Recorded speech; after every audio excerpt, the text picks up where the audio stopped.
አሁን የምንሞተው ለምንድን ነው ካላችሁ ለማረፍ ነዋ። እርፍ ቃላት የማይገልጸው እረፍት። ለመሆኑ ሞት ወይ ከዚህ ቤት ስንት ነፍስ ነው የምትፈልገው አለችው። እኔ ከዚህ ቤት አንድ ነፍስ ነው የምፈልገው ይላታል።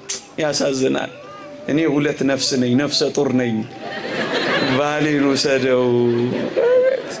መሞት ትፈልጋላችሁ ወይ? አሁን ሞት ቢመጣ ከእናንተ መካከል ልሂድ የሚለኝ አለ? እስኪ እጃችሁን አውጡልኝ። አሁን ሞትን ብጋብዘው እዚህ ዛሬ እኔ የተጋበዝኩት አይደል? ሞት ቢጋበዝ ኖሮ መሄድ የሚፈልግ እስኪ እጁን አውጣልኝ። ሞት እዚህ ቢመጣና ልውሰድ ቢል መሄድ የሚፈልጋለ ወይ? ይሄን ሁሉ ሰብኬ ሁሉ ጊዜ ስትነሱም ስትቀመጡም እቺን ካሰባችሁ እውነት ትበረታላችሁ። በመከራዎች አትደክሙ፣ በሞት ጊዜ አትደነግጡ፣ ማመስገን ሁሉ ትጀምራላችሁ። ሕይወት መቼ ነው የሚገባ? እንጃ። ገና ጥቁር ከላችን ላይ እንሆንኛ፣ ገና ማዲያት አውጥተን ይሆንኝ በእንባ እንጃ፣ ገና አንጀታችን ውስጥ ድንጋይ ከተን ይሆን እንጃ። በወገኖቻችን ሞት ራሳችንን እስከ መግደል እየደረስን ይሆን እንጃ። በጽድቅ የተሰናበቱትን እኛ በመመረር ስካር ውስጥ ገብተን ይሆን እንጃ። የታል የክርስቲያን ወጉ ሞትን መናቁ? ኧረ ተው። እኔ እኮ የክርስትናን ኃይል ለማስተማር እንደዚህ ጥረት የማደርገው እናንተ ጭራሽ እየቦቀቦቃችሁ ትሄዳላችሁ። በዚህ በሽ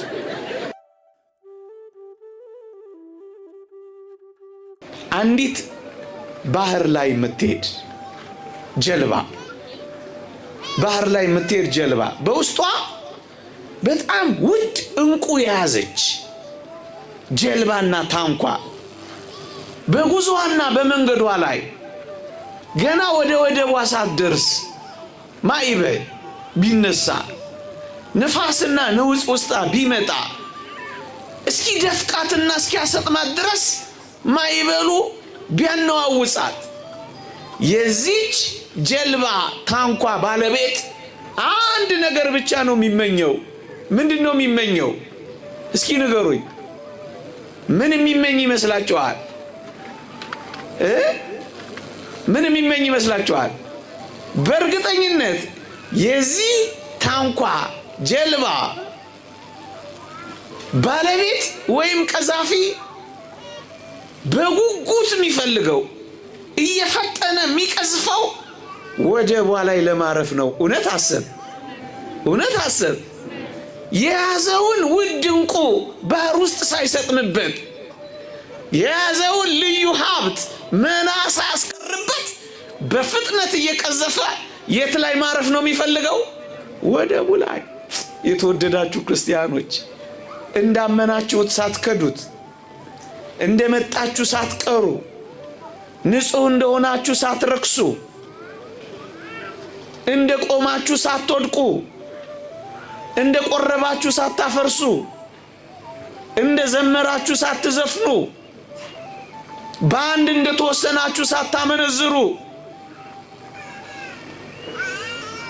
ደግ እንደሆናችሁ ክፋት ሳይገባባችሁ በዚህ ዓለም መከራና ውስጣ ብዛት አምላኬ ሆይ ሳልክድ በፍጥነት ወደ ወደብ መቅዘፍ እፈልጋለሁ አትሉ? ክርስትና እንቋችን ነው። ክርስቲያናዊ ሕይወት ውድ ዋጋ ያለው ሀብታችን ነው። ይህንን ሰይጣን ማዕበል በሆነው በዚህ ዓለም ሳያሰጥምብን ሳይወስድብን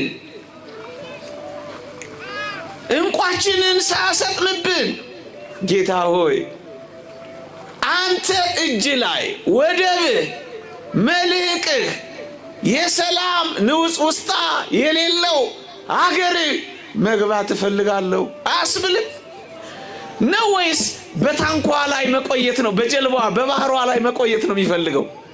ይፈልጋል አይፈልግም? አይፈልግም።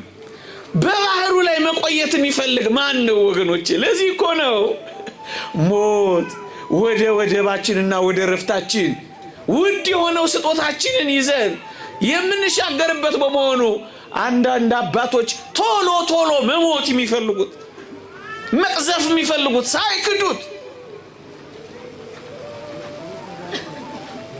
እባክህ ውሰደኝ የሚሉት አያቸው። የሚሞቱት ለእረፍት እንደሆነ ያውቃሉ። የሚሞቱት ውድ የሆነውን ሕይወታቸውን በጥፋት እንዳይፈጽሙት በዓለሙ ሳይሰጥሙ እንዳይቀሩ ለዚያ ነው ወደዚያ ወደ እረፍት የሚገሰግሱት ወገኖቼ። እረፍት ነዋ። አሁን የምንሞተው ለምንድን ነው ካላችሁኝ፣ ለማረፍ ነዋ። እርፍ ቃላት የማይገልጸው እረፍት። እኔ ለማባበል ወይም የቃላት ሰንጠቃ ውስጥ የገባው አይመስላችሁ፣ አላውቀውም። ግን ያነበብ ነው አባቶቻችን የነገሩን ይህ አስደናቂ እረፍት ምንኛ ልዩ ነው። ሐዘን የለበት፣ ስቃይ የለበት፣ ዋይታ የለበት፣ በሽታ የለበት፣ ማጣት የለበት፣ መጉደል የለበት፣ መከዳት የለበት፣ መተናኮስ የለበት፣ መጎነታተል የለበት። የዘላለም እረፍት፣ የዘላለም እረፍት። እንኳን በመንግሥተ ሰማይ የቤተ ክርስቲያን ሕይወት ውስጥ ገብታችሁ ስንቶቻችሁ እርፍ ብላችኋል? እንኳን በዛች በደብረ ጽዮን በዚህ ዛሬ በታነጸችው ቤተ ክርስቲያን እንኳን እየመጣችሁ እንዴት እርፍ እንደምትሉ አስቡት። እንኳን የሚመጣው የዘላለማዊ ሕይወት ቀርቶ አሁን የምንኖረው ጥቂት በድካም የምንኖራት ክርስትና እንኳን እንዴት እርፍ አድርጋናለች።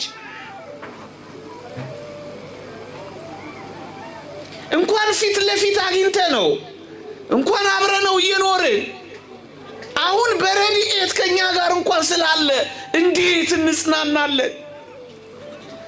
እንኳን በደካማ ሰዎች እየተናገረን የሱን ቃል እየሰማን እንዴት ደስተኞች እንሆናለን። አቤት ደስታ፣ አቤት ሰላም፣ አቤት ጸጥታ፣ አቤት እርካታ፣ አቤት ዝማሬ። እንዴ አሁን ያለው ዝማሬ እንኳን እንዴት ያስደንቃል። እንኳን የሰማዩ ዝማሬ አሁን ያለው ተመስጦ እንኳን እንዴት ያስገርማል። እንኳን የሰማዩ ተመስጦ አሁን ያለው ቅዳሴ እንኳን እንዴት ያስደምማል። እንኳን የመላእክት ቅዳሴ እንዴት እርፍ እንደሚያደርግ ተመልከቱት። ይሄ የእረፍት ዓለም አይደለም፣ ታላቅ መናወጽ ያለባት ዓለም ነው። ከታላቁ መናወጽ በኋላ ታላቅ ጸጥታ ሆነ ይላል። የመጀመሪያው ታላቅ መናወጽ ይህ ዓለም ነው። ሁለተኛ የሚከተለው ታላቅ ጸጥታ የሚመጣው ዓለም ነው። ታላቅ ጸጥታ አትፈልጉ? ታላቅ ጸጥታ አለ። ከሞትን ነው ወደዚህ ጸጥታና እረፍት የምንገባው ወገኖቼ። እረፍ እንደዚህ እንረዳው፣ እንደዚህ ይግባን ወገኖቼ። የክርስትና ማዕከል ምን ይመስላችኋል? ቅዱስ ጳውሎስ እንዲህ ይላል፣ የትንሣኤውን ኃይል አምናለሁ። በሞቴ ስሙኝ፣ የትንሣኤውን ኃይል አምናለሁ፣ መከራውንም እካፈላለሁ፣ ሞቱንም እመስለዋለሁ ይላል ቅዱስ ጳውሎስ። የትንሣኤውን ኃይል አምናለሁ። ለምንድን ነው ብርድ የምትመቱት? የትንሣኤው ኃይል ነው። ለምንድን ነው አፋችሁን ቆጨጭላ እስኪመስል የምትጾሙት? የትንሣኤው ኃይል ነው። ለምንድን ነው ጭቃ አቋርጣችሁ ብርድ ላይ ተመታችሁ አምሽታችሁ የትንሣኤው ኃይል ነው። ለምንድን ነው የምጮኸው? ለምንድን ነው እናንተ ላይስ የምትሰሙት ታግሳችሁ? የትንሣኤው ኃይል ነው።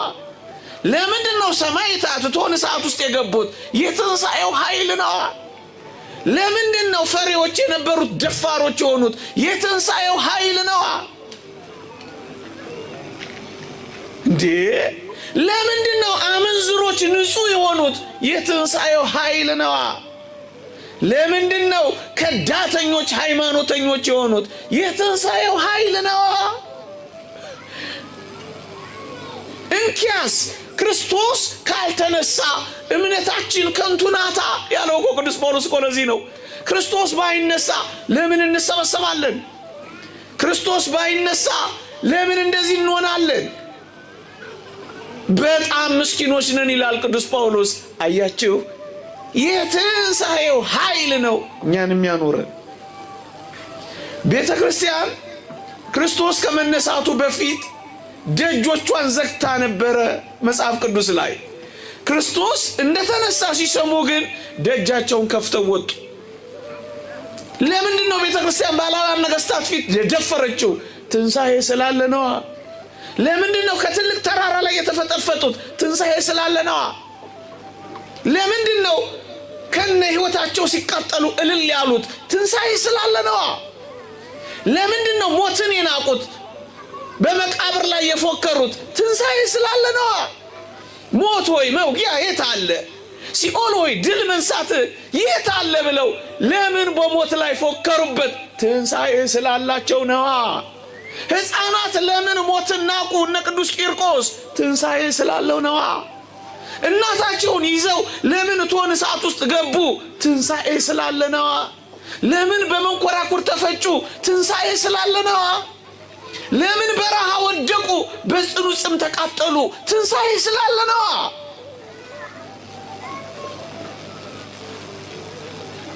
ለምን አንጀታቸውን አሰሩ? በጽኑ ረሃብ ለምን ተቀጠቀጡ? ትንሣኤ ስላለ ነዋ። ከአጋንንት ጋር ለምን ተጋደሉ? ጸባ አጋንንትን ለምን ታገሱ? ደንጋ ለምን ተንተራሱ? ጤዛ ለምን ላሱ? ድምፅ አራዊትን ለምን ታገሱ? ትንሣኤ ስላለ ነዋ። ከአራዊት ጋር ለምን ታገሉ? ትንሣኤ ስላለ ነዋ። ለምን እናንተ መጣችሁ? ትንሣኤ ስላለ ነዋ። በቃ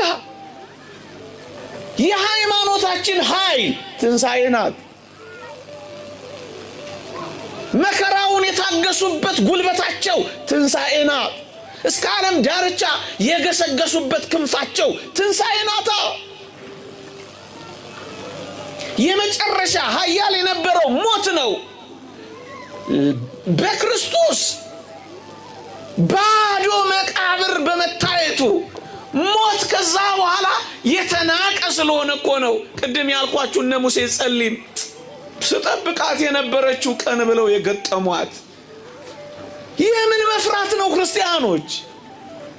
በሞት ላይ የምን ስቅስቅ ብሎ ማልቀስ ነው? በሞት ላይ የምን ደረት መንቃት ነው? በሞት ላይ የምን ፀጉር መላጨት ነው? በሞት ላይ የምን ፊት መቧጠጥ ነው?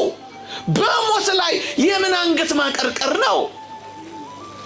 በሞት ላይ የምን መነፍረቅ ነው? አሁን አልገባንም። መቼ ነው እልል እያልን የምንሸኘው? እንጃ። መቼ ነው ዘምረን የምንሸኘው? አላውቅም። መቼ ነው ነጭ የምንለብሰው? እኔ እንጃ። ሕይወት መቼ ነው የሚገባ? እንጃ። ገና ጥቁር ከላችን ላይ እንሆን እኛ? ገና ማዲያት አውጥተን ይሆንኝ በንባ? እንጃ። ገና አንጀታችን ውስጥ ድንጋይ ከተን ይሆን? እንጃ። በወገኖቻችን ሞት ራሳችንን እስከ መግደል እየደረስን ይሆን? እንጃ። በጽድቅ የተሰናበቱትን እኛ በመመረር ስካር ውስጥ ገብተን ይሆን? እንጃ። የታል የክርስቲያን ወጉ ሞትን መናቁ? የታል የክርስቲያን ጉልበቱ በትንሣኤ መዘመሩ? እኔም ትንሣኤ አለኝ እንዴ! ጌታዬን መስዬ መቃብርን አሸንፌ እነሳለሁ፣ በሞት ላይ ዘምራለሁ። የታል ጉልበታችን? አለ ይሄ ሐሳብ እንዴ? አሁን ተኝታችሁ ጠዋት ስትነሱ እኮ ትንሣኤ እንዳላችሁ እኮ መመስከራችሁ ነው። ይሄን ታስባላችሁ? ቁጭ ብላችሁ ስትነሱ ትንሣኤ አላችሁ እንዴ? አቀርቅረው የተፈጠሩት ቆመን የተፈጠርነው ለትንሣኤ እኮ ነው። ይሄ ሁሉ ስብከት እያለ እኛ በሞት ምክንያት አፍረናል፣ ተሸማቀናል። ገናኛ ጥቁር ልብሳችን ላይ፣ ገናኛ ማዲያታችን ላይ፣ ገናኛ መጠበሳችን ላይ ነን። ገናኛ ፍርሃት ላይ ገና እንደውም ይቅርታ አርጉልኝና እዚህ ምድር ላይ ብንቀር ተመችቶናል፣ ይመቸናል። እዚህ መከራ እየበላን ቤት ኪራይ ተወደደብኝ እያለ ያነፈረቀ በነፃ የሚኖረው ዘላለማዊ ሕይወትን አስቦ ምስኪን ረስቶታል። የዘላለም ቤት እንዳለው ትቶታል። ስለዚህ እዚህ መኖር ፈልጓል። በቃ እዚህ ወገኖቼ፣ ምናልባት የኛ የመናገር እጥረት ካልሆነ በቀር ያላዩት ሀገር አይናፍቅም። እንደዚህ አይነት የሚባል ነገር አለ ወገኖቼ። በሃይማኖት በአይነ ህሊና ማየት ካልጀመር ይቺን ምድር መምረጣችን እኮ አይቀሬ ነው። ለዚህ ነው አሁን እንደው እዚህ መካከል ተገልጬ ነው ይቅርታ አድርጉ እንደው አንድ ሐሳብ ከእናንተ መካከል እንደው የምር አልተዘጋጀንም ምናምን እሱ ምክንያት ይሆናል። እሱን ታሳቢ አድርጉና ግን መሞት ትፈልጋላችሁ ወይ? አሁን ሞት ቢመጣ ከእናንተ መካከል ልሂድ የሚለኝ አለ? እስኪ እጃችሁን አውጡልኝ። አሁን ሞትን ብጋብዘው እዚህ ዛሬ እኔ የተጋበዝኩት አይደል? ሞት ቢጋበዝ ኖሮ መሄድ የሚፈልግ እስኪ እጁን አውጣልኝ። ሞት እዚህ ቢመጣና ልውሰድ ቢል መሄድ የሚፈልጋለ ወይ? ይሄን ሁሉ ሰብኬ እያሰባችሁበት ነው። እና አንዳንዱ ቀስ ያለ ነው የሚወጣው። እኩለ ሌሊቱ ይሆን እናንተን እየጠበቁ እውነት እንነጋገር ከተባለ ምንድነው ክርስትናችን? በዚህ ላይ ያለን ድፍረት ከሳሳ መቅረት ነው የምትፈልጉት እዚህ ዓለም ላይ?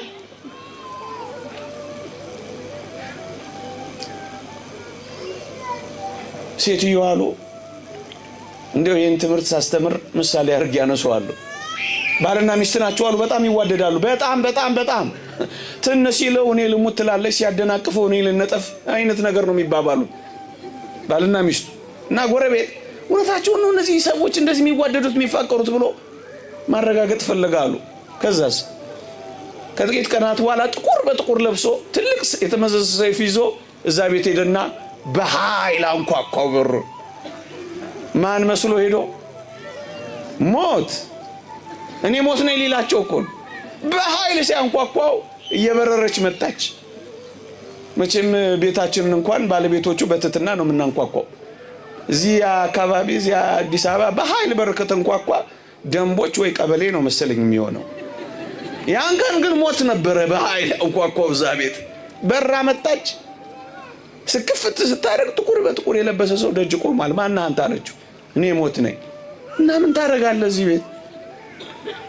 ለካሷ የሚሞት የሚመስላት የታመመ ሰው ብቻ ነው። የአቶ ገሌ ቤት እኮ በዚህ ሄደ አሳብረ ጥፍ ብለህ ታገኛቸዋለህ አለች። አቶ ገሌ ቤት አይደለም የምመጣው። እንደው ይሄ ማታ ታስታውሳላችሁ? ውሻ ሲጮህ ወይ አቶ ገሌ መሞታቸው ነው ዛሬ።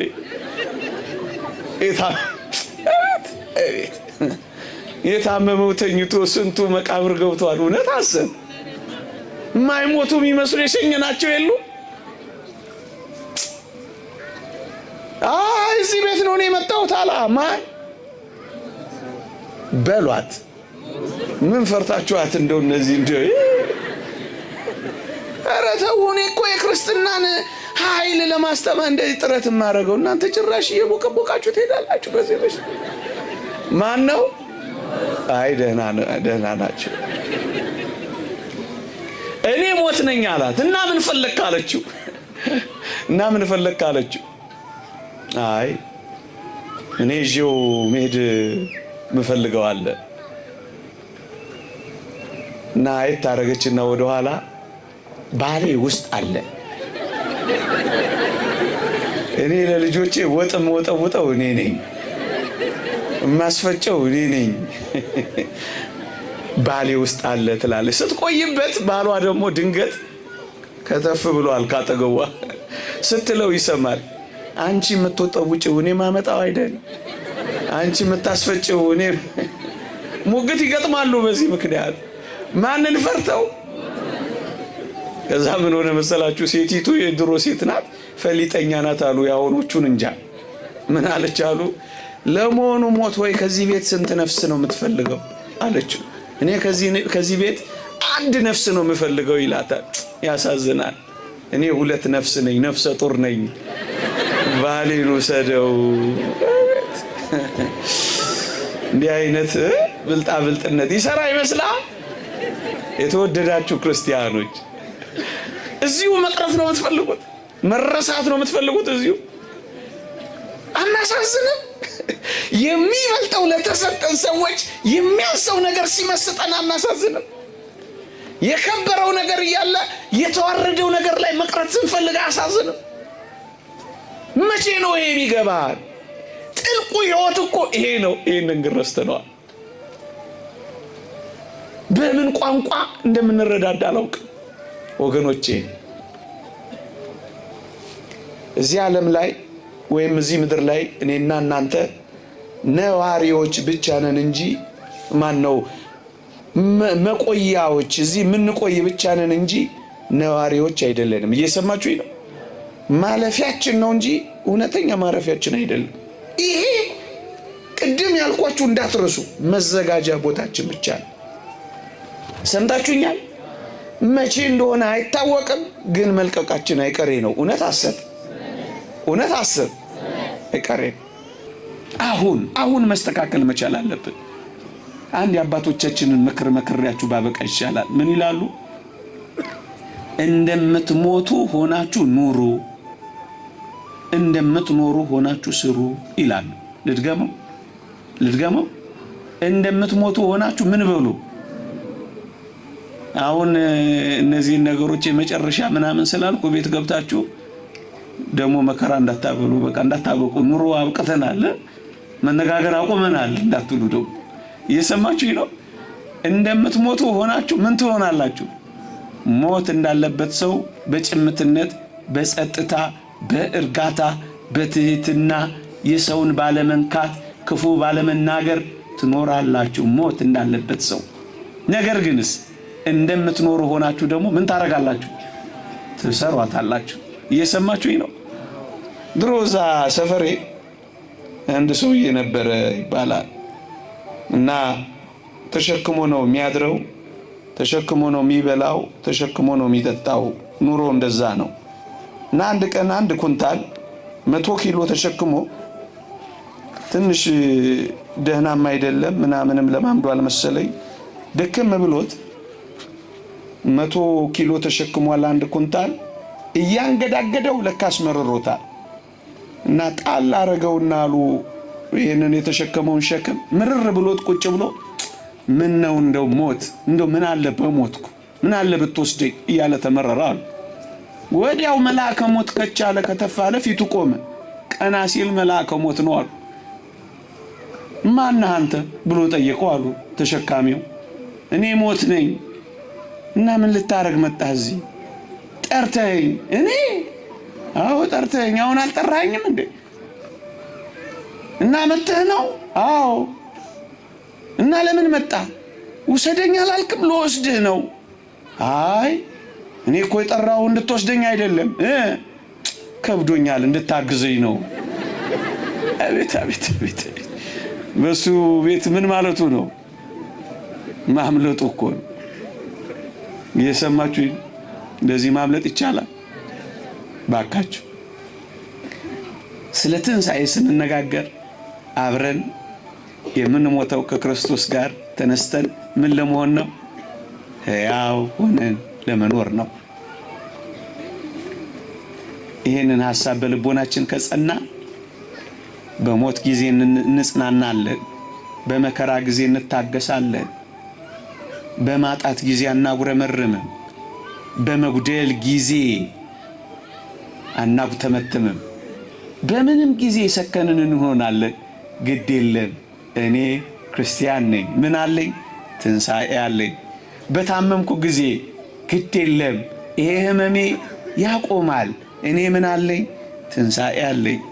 ግድ የለም ይሄ ዓለም እንደዚህ ነው፣ ልክ ነው። ዛሬ ሌት ሆኖብኛል፣ ነገ ደግሞ ቀን ይሆንልኛል። ትንሣኤ አለኝ። እኔ ትንሣኤ ያለኝ ሰው ነኝ። እኔ ዘላለም እረፍት ያለኝ ሰው ነኝ። አሁን ደክም ያለው፣ አሁን ወጥቻለሁ፣ ወርጃለሁ፣ አሁን አዝኛለሁ፣ መጽናኛ ያለኝ ሰው ነኝ። እኔ ማረፊያ ያለኝ፣ እኔ እንደዚህ አይነት ሰው ነኝ።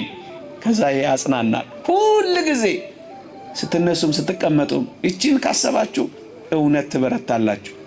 በመከራዎች አትደክሙ፣ በሞት ጊዜ አትደነግጡ። ማመስገን ሁሉ ትጀምራላችሁ። ስትሸኙ ትዘምራላችሁ። ነጭ መልበስ ከል ታቆማላችሁ። እንደ ክርስቲያን ማዘን ትጀምራላችሁ። ስለ ፍቅር ብቻ፣ ስለ ተለዩን ብቻ። ለንስሐ ያብቃል። የመጀመሪያው የምንነሳው በንስሐ ነው። ፊተኛው ትንሣኤ ንስሐ ነው። ኋለኛው ትንሣኤ ደግሞ ቅድም ያልኳችሁ ከክርስቶስ ጋር ለዘላለም የምንኖረው ነው። የፊተኛው ትንሣኤ ያለው ሰው የኋለኛው ትንሣኤ አለው። የፊተኛው ትንሣኤ ንስሐ ነው። በንስሐ ሕይወት የሚመላለስ ሰው የኋለኛው ትንሣኤ እሱም ትንሣኤ ዘጉባኤ እሱም ቅድም ያልኳችሁ ሁሉ አብሮት የሚከተል ነው። አሁን ለከርሞ ለዚች ጥቂት ቀናት ለፊተኛው ትንሣኤ ያብቃል። አሜን። ይቆየን።